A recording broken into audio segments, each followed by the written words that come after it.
నమస్తే. శ్రీ మాత్రే నమః. శ్రీ గురుభ్యో నమః. ప్రేక్షకులకు అక్షయ తృతీయ శుభాకాంక్షలు. అయితే ఈరోజు మనకి అక్షయ తృతీయ అనే సందర్భంగా మీతో కొన్ని విషయాలను చర్చించాలి. అసలు అక్షయ తృతీయ అంటే ఏంటి అంటే, తృతీయ అంటే తిథి, మరి అక్షయము అంటే క్షయము కానిది అక్షయము. ఈరోజు మనం ఏ పని చేసినా వృద్ధి అవుతుంది. అది మంచైనా చెడైనా వృద్ధి అవుతుంది. అయితే మన పంచాంగం ప్రకారం కానీ, ఋషివాక్యం కానీ ఈరోజు బంగారం కొనడమే ప్రాధాన్యత కాదు. అందరికీ ఏమిటి అలవాటైపోయింది? అక్షయ తృతీయ రాగానే వెంటనే బంగారం షాపులకి పరిగెత్తడము. అంటే దానికి ఎందుకు ఈ ప్రాంగణ ఇది దీనిలోకి వచ్చింది అంటే, ప్రాచుర్యంలోకి వచ్చింది అంటే, బంగారం కొనడం వెనకాల ఉన్న ఆంతర్యాన్ని వదిలేసి బంగారం వెనక పరిగెడుతున్నాము. అయితే యాక్చువల్గా చెప్పాలి అంటే కనుక, ఈరోజు ప్రధానంగా కొనవలసినది ఉప్పుని కొనాలి. ఉప్పు లక్ష్మీదేవికి ఇష్టమైనది, బంగారము కలి భగవానుడికి ఇష్టము. అంటే కలికి బంగారం ఇష్టము. ఎవరి దగ్గర ఎక్కువగా బంగారం ఉంటుందో వారి దగ్గర ఎక్కువగా కలి ప్రభావం ఉంటుంది. కలి అనగా చెడు ప్రభావం అన్నమాట. అంటే బంగారం కొనడానికన్నా ముందు ఈరోజు ఉప్పును కొనే ప్రయత్నం చేయండి. అయితే ఈ రోజుని మనము ఎందుకు ఇంత విశిష్టతగా చేస్తాము అంటే, ఈ రోజుకు 2 విశిష్టతలు ఉన్నాయి. ఒకటి, విష్ణుమూర్తి ఒకే అవతారంలో అనగా రామావతారంలోనే పరశురామ అవతారాన్ని కూడా అనగా 6వ అవతారాన్ని తీసుకున్న రోజు ఈ రోజు. దానితో పాటుగా కృష్ణుడు సుధాముడిని అంటే తన స్నేహితుణ్ణి అష్టైశ్వర్యాలు ప్రసాదించిన రోజు కూడా ఇదే రోజు అన్నమాట. అందుకే ఈ రోజుకు అంత విశిష్టత కలిగింది.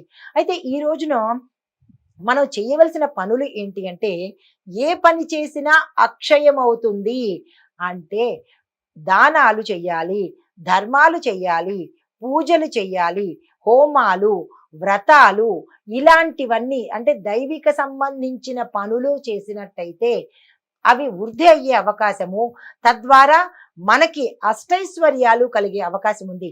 అవన్నీ వదిలేసి బంగారం షాపుల వెంట పొద్దున్నుంచి రాత్రి వరకు అక్కడే కూర్చోవడము అక్షయ తృతీయ కాదు. అయితే ఈరోజు డబ్బుని ఎవరికి ఇవ్వకండి. అంటే ఇప్పుడు మీరు బంగారం కొనుక్కునేటప్పుడు ఏం చేస్తున్నారు? ధనాన్ని ఇచ్చి బంగారాన్ని తెచ్చుకుంటున్నారు. తెచ్చుకునే దానికన్నా మనం ఇచ్చేది ఎక్కువగా ప్రాముఖ్యత ఈరోజు అనగా దానము, పూజ ఎక్కువగా ప్రాముఖ్యత ఉంటుంది. అయితే ఈరోజు మనము కొనవలసినది రాళ్ల ఉప్పును కొనాలి. ప్యాకెట్ ఉప్పులు కాకుండా రాళ్ల ఉప్పును కొనాలి. అయితే ఈ ఉప్పునే మనము ఎందుకు కొనుక్కుంటాము అంటే కనుక, ఉప్పు లక్ష్మీ అమ్మవారికి ఇష్టమైనది, ఆ తల్లికి శుభసూచకమైనది, ఉప్పు ప్రధానమైనది. కాబట్టి ఈరోజు తప్పనిసరిగా ఉప్పును కొనాలి. అయితే దీంతో పాటుగా బంగారము, వెండి కొనచ్చు. కాకపోతే డబ్బులు ఇచ్చే ప్రయత్నంగా మాత్రం ఈరోజు చేయకండి. బంగారము, వెండి కొనాలి అని అనుకుంటే కనుక ముందు రోజు 29వ తారీఖు అక్కడ షాపుకి వెళ్ళో లేదంటే మీ ఎక్కడ కొనుక్కుంటారో అక్కడికి వెళ్ళి ముందుగా ధనాన్ని ఇచ్చి మరుసటి రోజు బంగారాన్ని తెచ్చుకునే ప్రయత్నం చేయండి. మీకు ఇచ్చేది తెలియట్లేదు అంటే ఎప్పుడూ మీరు సంవత్సరం అంతా ఇచ్చుకోవడంలోనే ఉంటున్నారు తప్ప తెచ్చేది కనబడటం లేదు. కాబట్టి ఈ ఒక్కటి చాలా జాగ్రత్తగా ఈరోజు చూసుకోండి. ధనానికి సంబంధించినది ఏది స్ట్రిక్ట్గా చెప్తున్నాను, ధనానికి సంబంధించింది ఏది ఈరోజు బయటకి వెళ్ళనివ్వకండి. అయితే ఈ ఉప్పును కొనడంలో గల ఆంతర్యం ఏంటి అంటే కనుక, ఈరోజు పరశురామ జయంతి కాబట్టి అక్షయ తృతీయ రోజు మనం దాన్ని జరుపుకుంటాము. అయితే ఎవరైతే ఈరోజు పరశురామ తిథిని జరుపుకుంటారో, పూజ చేసుకుంటారో వారికి పితృదోషాలు పోవడంతో పాటుగా ఏదైనా జాతకంలో తీవ్రమైన గండాలు కానీ దోషాలు కానీ ఉంటే కనుక అవి తొలగిపోయే రోజు ఈ రోజు ఆ స్వామిని పూజ చేస్తే. దీంతో పాటు లక్ష్మీ అమ్మవారిని ఒక్కరినే కాకుండా కుబేర సహిత లక్ష్మీ అమ్మవారిని కూడా మనము పూజ చేసుకోవాలి. దీంతో పాటుగా ఈ పూజ చేస్తే మనకు వచ్చేది ఏంటి అంటే కనుక ఆనందము, శాంతి, శ్రేయస్సు, సౌభాగ్యము, అష్టైశ్వర్యాలు ఇవి మనకి లభిస్తాయి. దీంతో పాటుగా ఈ ఉప్పుని ఈరోజు కొనడంలో గల ఆంతర్యం ఏంటి అంటే కనుక, ఉప్పు సకల దిష్టిని, నరదృష్టిని, లేదా అంటే మన ఒంటి మీద ఉన్న చెడుని తొలగించే వస్తువు ఒక్క ఉప్పు మాత్రమే. మీరు గమనించారో లేదో, మనకి నరదృష్టి కానీ దిష్టి కానీ తగిలితే పెద్దవాళ్ళు ఏం చేస్తారు, వెంటనే ఉప్పు తీసి పడేస్తారు. అంటే మనలో ఉన్న చెడు పోవడానికి ఈరోజు తప్పనిసరిగా, అంటే ఆధ్యాత్మిక పరంగా అమ్మవారికి ఇష్టమైన పదార్థము ఉప్పు, అది కనుక కొనుక్కుంటూ ఉంటే అక్షయంగా ఉంటూ ఉంటుంది అని. మరొక ఆంతర్యము ఏంటంటే, ఇంట్లో ఎన్ని సామానులు, ఎన్ని పప్పు దినుసులు, ఎన్ని వండే పదార్థాలు ఉన్నప్పటికీ ఒక్క ఉప్పు లేకపోతే ఈ పదార్థాలన్నీ నిరర్ధకం అనమాట. అంతే, ఈ ఉప్పు ఉంటే ఈ మిగతా పదార్థాలు ఉంటాయి అని దీని లోపలి ఆంతర్యము. అందుకే ఈరోజు ఉప్పుని తప్పనిసరిగా కొనండి. అయితే ఆధ్యాత్మికంగా చెప్పదలిచింది ఏంటంటే, ఉప్పు అమ్మవారికి ఇష్టంతో పాటుగా మన దైనందిన జీవితంలో ఏర్పడే శత్రువులను సంహరించడంతో పాటు మన వైపుకు శత్రువుల దృష్టి మరల్చకుండా ఉండడం కోసము సంవత్సరమంతా మనని కాపాడే వస్తువు ఉప్పు. ఇది మన ప్రాపంచిక అర్థం అనమాట. అయితే ఈ అక్షయ తృతీయ రోజు మనం ఉప్పును కొనడంతో పాటుగా మనము దానంగా కూడా 3 చెయ్యాలి.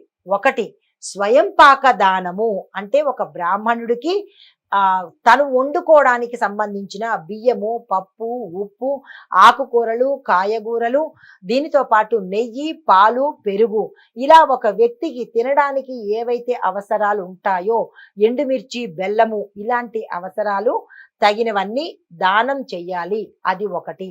రెండోది ఉదక దానము, అంటే మంచినీళ్లను కొత్త కుండకు పసుపు రాసి కుంకుమ పెట్టి గంధము నీళ్లల్లో వేసి ఆ నిండు కుండను దానంగా ఇచ్చినట్టయితే, మనము ఈ సమయంలో ఈ దానంగా ఇచ్చిన ఈ ఉదకాన్ని మనకి అంత్యంలో, అంటే అవసాన దశలో ఆ నీరు మనకి ఉపయోగపడి, అంటే ఒక ప్రాణి చనిపోయిన తర్వాత ఆ జీవి నరక మార్గం గుండా వెళ్ళేటప్పుడు దాహార్తి తీర్చడం కోసం కూడా ఈ ఉదక దానము ఉపయోగపడుతుంది. ఎంత అష్టైశ్వర్యాలు ఉన్నవాడైనా, ఎంత కోటీశ్వరుడైనా దాహం వేస్తే తాగేది నీరే కానీ ధనము కాదు. కాబట్టి ఈరోజు ధనంతో నీరు కొనుక్కుంటున్నాడు, కానీ ఆ కాయిన్స్ కానీ, ఆ నాణ్యాలు కానీ, లేదా క్రెడిట్ కార్డ్స్ కానీ గొంతులో వేసుకుని దాహం తీర్చుకోలేం కదా. అందుకని ఈరోజు ఉదక దానం తప్పనిసరిగా చేయండి. మరి 3వ దానం ఏంటంటే వస్త్రదానము. ఏదైనా ఎర్రని అంచు కానీ ఆకుపచ్చ అంచు కానీ ఉన్న వస్త్రాన్ని ఒక పేద బ్రాహ్మణుడి కనుక దానం చేసినట్టయితే విశేషమైన ఫలితాలు వస్తాయి. అందులోనూ ఈ 3 దానాలు తప్పనిసరిగా ఈరోజు చేసుకోవాలి. అయితే దీంతో పాటుగా మనకి ఈ దానాలు చేస్తే ఎవరు ప్రీతి చెందుతారు అంటే, మిగతా మాసాలలో దానాలు చేస్తే విష్ణువు, శివుడు ప్రీతి చెందుతారు. ఇక్కడ ఈ రోజు దానం చేసినప్పుడు కుబేరుడు, లక్ష్మీ అమ్మవారు విశేషమైన ప్రీతి పొందుతారు. ఆ పొందడం వల్ల మన జాతకంలో ఏవైనా ధనానికి సంబంధించినటువంటి బ్లాకేజెస్, అడ్డంకులు ఉంటే కనుక ఈ లక్ష్మీ కుబేర సహిత అమ్మవారు మనకి ధనాన్ని ఇవ్వడానికి మార్గాలను వెతుకుతుందన్నమాట. అయితే దీంతో పాటు ఈ ఈ పూజ చేసేటప్పుడు ఈ అక్షయ తృతీయ రోజు అందరికీ తెలిసిందే కదా, స్వచ్ఛంగా బట్టలు ఉతికిన బట్టలు కానీ కొత్త బట్టలు కానీ వేసుకోవడము, తెల్లవారుజామున లేవడము, ప్రతి పూజకి అందరికీ తెలుసు ఎలా చేయాలో. గుమ్మాలకి తోరణాలు కట్టుకోవడము, ఈ వీటన్నిటితో పాటు ఈ రోజు మీకు ప్రత్యేకంగా అందించబోయేది ఏ రాసుల వాళ్ళు ఎటువంటి దానాలు ఇవ్వాలి, ఈ 3 దానాలతో పాటు ప్రత్యేకంగా ఏం చెయ్యాలి అనే అంశాన్ని మీ ముందుకు కొత్తగా తీసుకొస్తున్నాను. ముందుగా మేషరాశి వారు ఈ అక్షయ తృతీయ రోజు, అంటే అక్షయ పాత్రతో కూడి ఉన్న లక్ష్మీ సమేత కుబేరుడికి పూజ చేయడంతో పాటుగా ఈ రాశివారు తులసి మొక్క దగ్గర లక్ష్మీనారాయణులకు ఆవాహన చేసి లక్ష్మీ అష్టోత్తరంతో అమ్మవారిని పూజించి సూర్యాస్తమ సమయంలో, అంటే మేషరాశి వారికి చెప్తున్నాను, సూర్యాస్తమ సమయంలో ఆవు నెయ్యితో కనుక దీపం పెట్టి అక్షయ తృతీయ రోజు ఉదయం ఏమైతే చేశామో, అంటే దేవాలయానికి వెళ్ళడము, దాన ధర్మాలు చేసుకోవడము, మళ్ళా అదే వస్త్రంతో గోధుమలను దానం చేసి గోమాతకు తోటకూరను ఇవ్వండి. ఉదయం వేసుకున్న మంచి బట్టలతోనే మళ్ళా సాయంత్రం కూడా అవే ధరించి ఈ ప్రకారంగా గోమాతకు కనుక ఆకుకూరలు తినిపించినట్టయితే లక్ష్మీ కుబేరుల యొక్క అనుగ్రహము సంపూర్ణంగా కలుగుతుంది. తదుపరి వృషభ రాశి వారు ఏం చెయ్యాలి అంటే కనుక విష్ణుమూర్తిని పూజించి విష్ణు సహస్రనామ పారాయణ చేసి నవగ్రహాల చుట్టూ 9 ప్రదక్షిణాలు చేసి ఆ తరువాత ఆంజనేయ స్వామి వారి ఆలయంలో 108 ప్రదక్షిణాలు తప్పనిసరిగా చేసుకుని ఈ రాశి వారు పాలు బెల్లంతో తయారు చేసినటువంటి పదార్థాలను దానంగా ఇవ్వండి. ఇందాక చెప్పిన 3 దానాలతో పాటు ఈ రాశిలో ఉండేవారు ఈ ప్రక్రియను తప్పనిసరిగా చేసుకోండి. తదుపరి మిథున రాశి వారు వెంకటేశ్వర స్వామి వారి ఆలయానికి వెళ్ళి గోవిందనామాలు పఠించి పెసలను కనుక దానంగా ఇచ్చినట్టయితే ఆర్థిక సమస్యలు పరిష్కారమయ్యి మనీ బ్లాకేజెస్ అంటూ ఉంటాం కదా, అంటే ఆదాయ మార్గాలు తెరుచుకుంటాయి. తరువాత కర్కాటక రాశి వారు అమ్మవారి ఆలయం దర్శనం చేసుకుని దుర్గా అమ్మవారి స్తోత్ర పారాయణ చేసుకుని కొత్త కుండలో అన్నం వండుకొని పేదలకు దాన్ని దానంగా ఇచ్చేయండి. అన్నం, దాని మీద బెల్లం ముక్క, పెరుగు వేసి ఒక కుండైనా సరే పేదవారికి దానంగా ఇవ్వండి. వీటితో పాటు కందిపప్పును, బెల్లాన్ని కూడా దానంగా ఇవ్వండి. అంటే అన్నంలో పెరుగు, బెల్లం ముక్క వేసి విడిగా కందిపప్పు, బెల్లాన్ని దానంగా ఇవ్వండి. గోమాతకు పచ్చగడ్డిని ఈ రాశి వారు తినిపించే ప్రయత్నం చేసుకోండి. తదుపరి సింహరాశి వారు ఉదయం పూట రుద్రాభిషేకం చేసుకోండి. చేసుకుని లలితా సహస్రనామ పారాయణ చేసి చెయ్యండి. లేదా చదవలేని వారు శ్రద్ధగా వినే ప్రయత్నం చేసుకుని నల్ల గొడుగును పేదవాడికి ఒకళ్ళకైనా ఇద్దరికైనా మీ శక్త్యానుసారము దానంగా ఇవ్వమని ఈరోజు పండితులు చెప్తున్నారు. అయితే కన్యా రాశి వారు ఏం చెయ్యాలి అంటే కనుక ఉదయము సాయంత్రము కూడా తులసి చెట్టు దగ్గర దీపం వెలిగించండి. దీంతో పాటు పేదలకు పరవాన్నాన్ని దానంగా ఇవ్వండి. తరువాత తులారాశి వారు ఏం చెయ్యాలి అంటే కనుక హనుమంతుడుకు ఆకు పూజ చేసి వడమాలను సమర్పించండి. హనుమాన్ చాలీసా 11 సార్లు పారాయణ చేసి పేదలకు చెప్పులు కానీ బూట్లు కానీ దానంగా ఇవ్వండి. గోమాతకు ఈ రాశి వారు గోధుమలను అంటే తినిపించే ప్రయత్నం చేయండి. తరువాత వృశ్చిక రాశి వారు కుబేరుడిని పూజించాలి. అంటే ఉదయం పూట లక్ష్మీ సమేత నారాయణులు కుబేరునితో పూజ చేసేసిన తర్వాత ప్రత్యేకంగా ఆయా రాశుల వాళ్ళు ఈ పరిహారాలు, ఈ పూజలు తప్పనిసరిగా చేసుకోండి.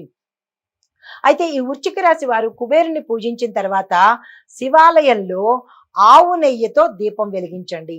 గోమాతకు అరటి పండును నివేదనగా పెట్టి శక్తి కొలది పండు, తాంబూలాన్ని ఇవ్వండి.